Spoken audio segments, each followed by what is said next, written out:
Hi, I'm Doug Taylor, the CEO of the Smith family, and today I'm on the Gadigal lands of the Eora Nation, and I acknowledge elders past, present and future. Important that we always follow that protocol, but particularly in National Reconciliation Week with this wonderful theme of being a voice for generations. And today I'm joined by Peter Radoll, who's one of the board members of the Smith family. Peter's role, his professional role, as Victoria University's Deputy Vice-Chancellor for People and Organisations. He's a professor to that end. He's an Anaiwan man of northern New South Wales and previously worked for the University of Canberra as well as other educational institutions. So looking forward to this conversation and welcome, Peter.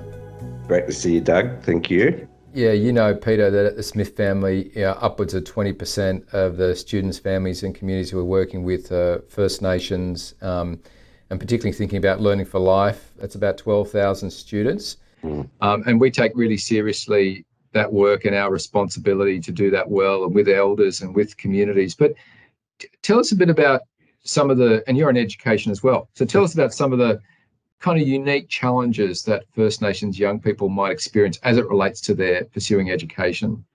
Well, I think the real challenge for us is that our communities, for various reasons, have sort of suffered from low expectations. And there's not a lot of expectation to go to university or better yourself, and that's a real problem. And because if you've got a lot of friends or colleagues or people who you trust in your life, they keep telling you the same thing, then at some point you do believe it. And that's a real tricky bit for us. And I think if we can just overcome that. So it's all it takes, isn't it? Not just small things really, but they make a big impact.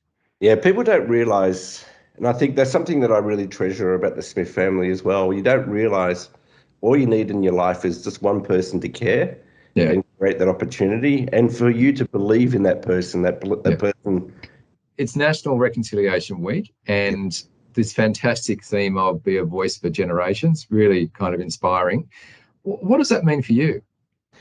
Yeah, look, it's really fantastic. So I should say I'm a huge advocate for reconciliation. Reconciliation is so important to me.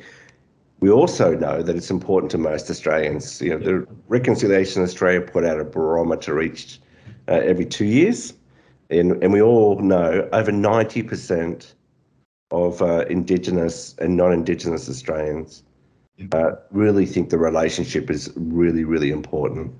I think the challenge that we do have is that the trust between the two groups can actually be increased, and I think there's a great opportunity. The voice, of course, voice of change, and of course the voice for generations and the voice to Parliament. With the referendum coming up this year, which to be quite fair, lots of people have different views, and different states and territories have different views because different states and territories have different on different parts of the journey. I reflect a little bit on where I live now here on Kulin Nation and Wiradjuri peoples, of the Kulin Nation here, and living in Naarm or here in Melbourne.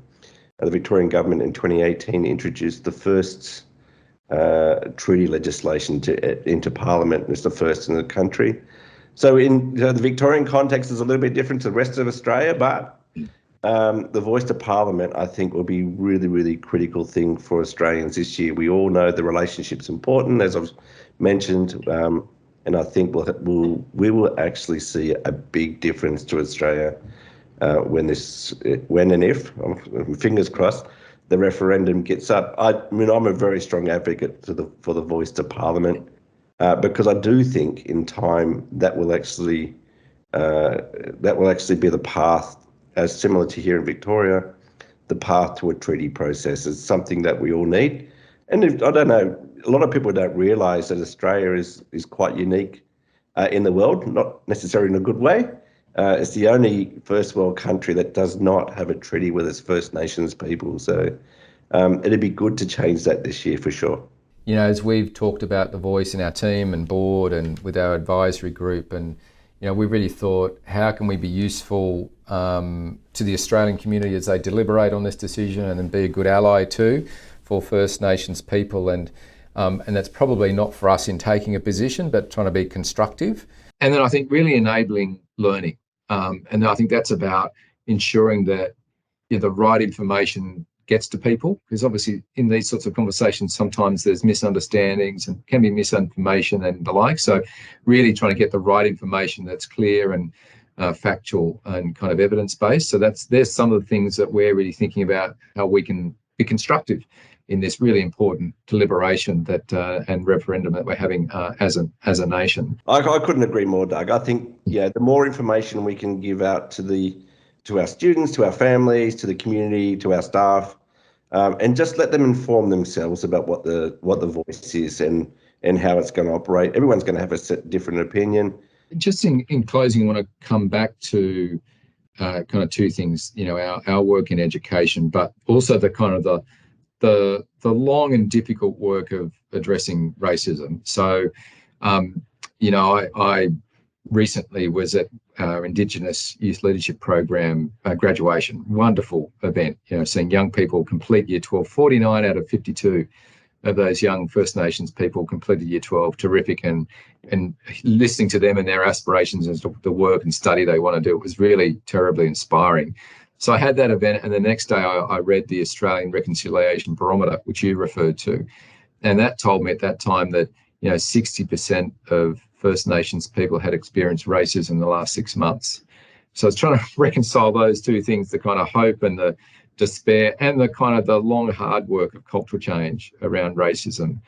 Look, it is a challenge. A lot of non-Indigenous people who don't know who we are or connected or understand our culture make assumptions, and it's a real problem for us. If we could stamp out racism, there would be more Aboriginal and Torres Strait students finishing Year 12. So that racism needs to be addressed. We see that in our institutions. We see that in the justice system, where Aboriginal kids come into the contact with the justice system much more early. Their punishment is much more severe than a non-Indigenous person for the same offence. And we know these are long-term systemic issues that actually really destroy communities' lifeblood and soul. And we can see that with the kids. So, I long for the day when we can say, an Aboriginal male is statistically more likely to go to university than go to jail. That would be a fun statistic to see. Yeah.